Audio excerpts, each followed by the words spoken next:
जय श्री कृष्णा। राधे राधे। भक्त जनों, आज आप श्रवण करेंगे शनिवार की व्रत कथा।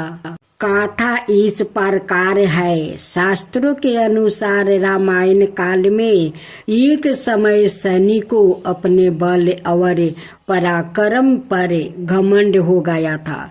उस काल में हनुमान जी के बल और पराक्रम की कीर्ति चारों दिशाओं में फैल गई थी। तभी शनि को हनुमान जी की संबंधी में जानकारी प्राप्ति हुआ तो शनि बजरंग बली से युद्ध करने के लिए निकल पड़ा। एक शांत स्थान पर हनुमान जी अपने स्वामी श्री राम की भक्ति में लीन बैठा था। तभी वहाँ शनि देव आ गया और उन्होंने बजरंग बली को युद्ध के लिए ललकारा। युद्ध की ललकार सुनकर हनुमान जी शनि देव को समझाने का प्रयास किया, लेकिन शनि नहीं माने और युद्ध के लिए आमंत्रित करने लगा। अंत में हनुमान जी भी क्या करते, युद्ध के लिए तैयार हो गया। दोनों के बीच घमासान युद्ध हुआ। हनुमान जी ने शनि को बुरी तरह परास्त कर दिया। युद्ध में हनुमान जी द्वारा किए गए प्रहारों से शनि देव के पूरे शरीर में भयंकर पीड़ा हो रही थी। इस पीड़ा को दूर करने के लिए हनुमान जी ने शनि को तेल दिया। इस तेल को लगाते ही शनि देव की समस्त पीड़ा दूर हो गई। तभी से शनि देव को तेल अर्पित करने की परंपरा आरंभ हुआ। शनि देव पर जो भी व्याकृत तेल अर्पित करता है उसके जीवन की समस्त परेशानियां दूर हो जाती है और धन अभाव खत्म हो जाता है। जबकि एक अन्य कथा के अनुसार जब भगवान की सेना ने सागर सेतु बांध लिया तब राक्षस इसे हानि ना पहुंचा सके, इसके लिए पवन सुत हनुमान को उसकी देखभाल की जिम्मेदारी सौंप दी गई। जब हनुमान जी शाम के समय अपने इष्ट देव राम के ध्यान में मगन था, तभी सूर्या पुत्र शनि ने अपना काला करूपा चेहरा बनाकर क्रोध पूर्ण कहा, हे बानर, मैं देवताओं में शक्तिशाली शनि हूँ। सुना है तुम बहुत बलशाली हो। आंखें खोलो और मेरे साथ युद्ध करो। मैं तुमसे युद्ध करना चाहता हूँ। इस पर हनुमान ने विनम्रता पूर्वक कहा, इस समय मैं अपने प्रभु को याद कर रहा हूँ। आप मेरी पूजा में विघ्न मत डालिए शनि देव। आप मेरे आदरणीय हैं। कृपा करके आप यहाँ से चले जाइए।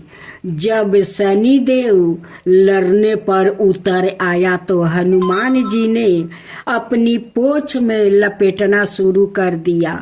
फिर उन्हें कसना आरंभ कर दिया।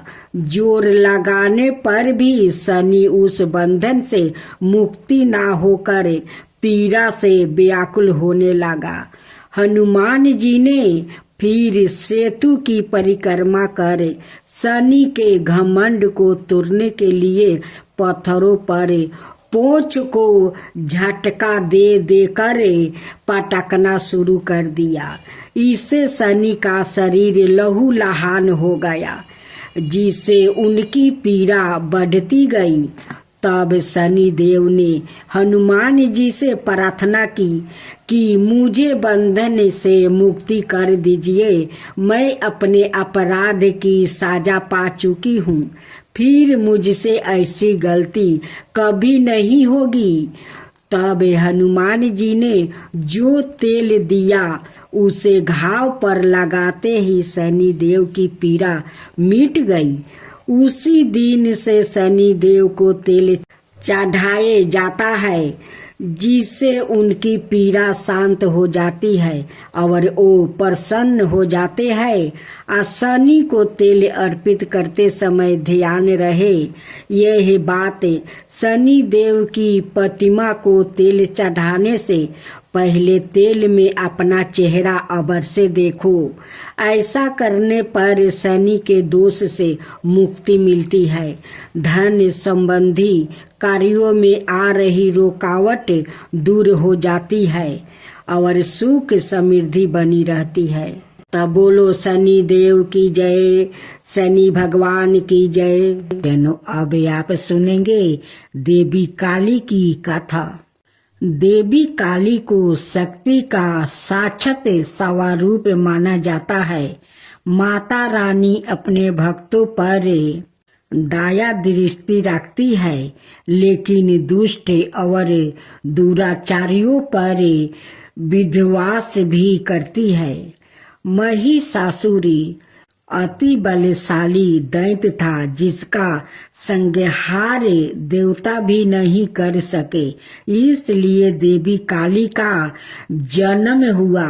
धार्मिक ग्रंथों में माँ काली के जन्म यह अवतार को लेकर कई मत है, लेकिन सबर मनाए मत यही है कि माँ काली का अवतार दैत्यों के संहार के लिए हुआ था।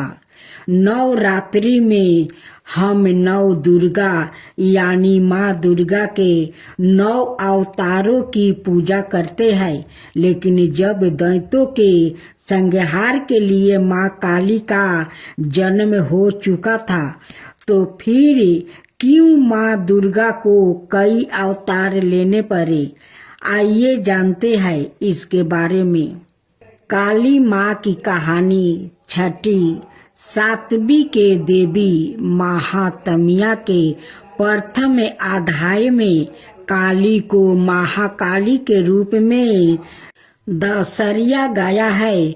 ओ भगवान विष्णु के सोते हुए शरीर से देवी योग निद्रा के रूप में पैदा हुई, ताकि ब्रह्मा और दुनिया को 2 राक्षसों मुद और कदब से बचने के लिए उन्हें जगाया जा सके। एक बार जब विष्णु जागे तो उन्होंने उन राक्षसों के खिलाफ एक लंबा युद्ध शुरू किया, लेकिन वो अभी भी पराजित थे और अपनी सफलता पर गर्व कर रहे थे।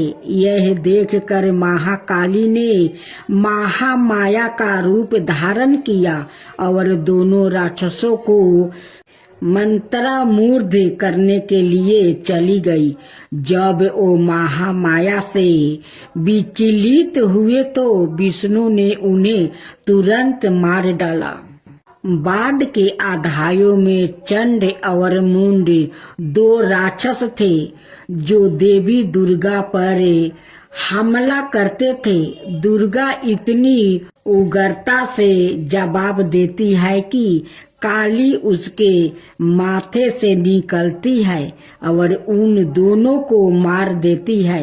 यहाँ काली को गहरे नीले रंग की त्वचा संधि हुई, आंखों वाला एक पातला चेहरा और खोपड़ियों की माला के साथ बाघ की खाल का कपड़ा पहने हुए बताया गया है।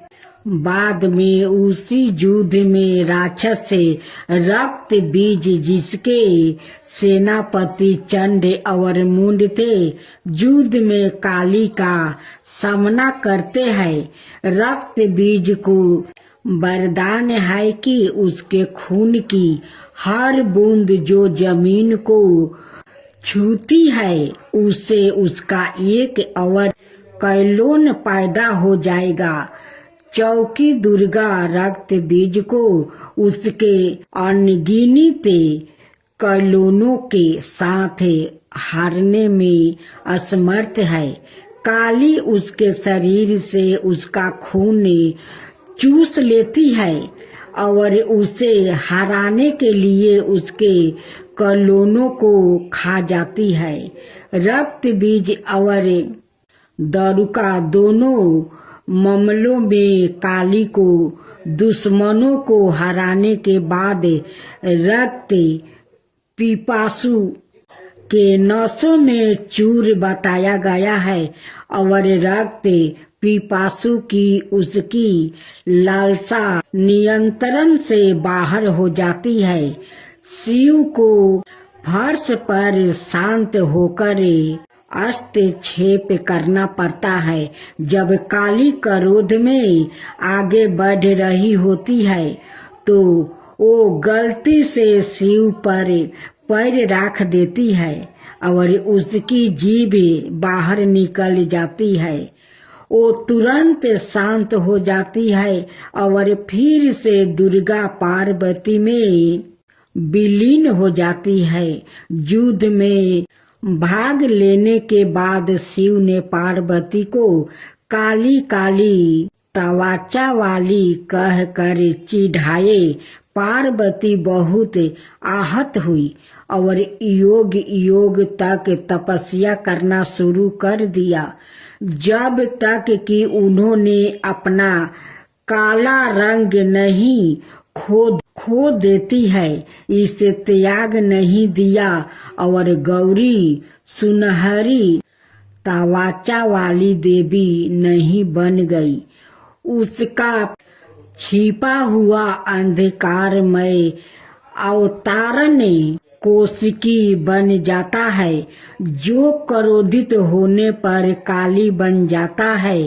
काली पूजा उत्सव देवी काली को समर्पित है और विशेष रूप से पश्चिम बंगाल, ओडिया और असम के भारतीय क्षेत्र में मनाया जाता है। यह हिंदू कैलेंडर के हर महीने में अमावस्या के दिन मनाया जाता है। यह दीपावली के बाद शुरुआत होता है और दिनों तक चलता है। चौकी देवी काली महाविद्याओं में प्रमुख है। उनमें से प्रत्येक का काली पूजा से पहले अवतार का एक दिन होता है। काली माँ को फलों का प्रसाद बंगाल में खिचड़ी भोग के साथ निरामिष अर्थात बिना प्याज या लहसुन का मटन, मछली, करी, पायस, मिठाई और भाजा गहरे तेले हुए पकौड़े चढ़ाया जाता है। कुछ स्थानों पर प्रसाद के रूप में शराब भी चढ़ाई जाती है। अनुभवी पंडितों का कहना है कि लोग रात भर पंडालों में आते हैं और दिन की तुलना में रात में भीड़ बढ़ जाती है।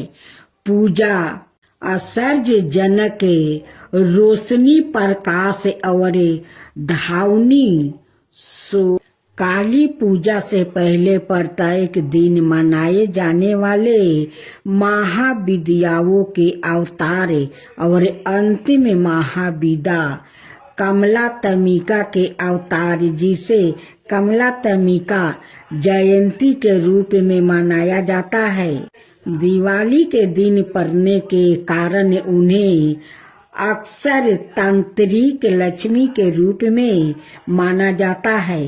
इसके कारण और इस के कारण कि लक्ष्मी को विष्णु की पत्नी के रूप में माना जाता है।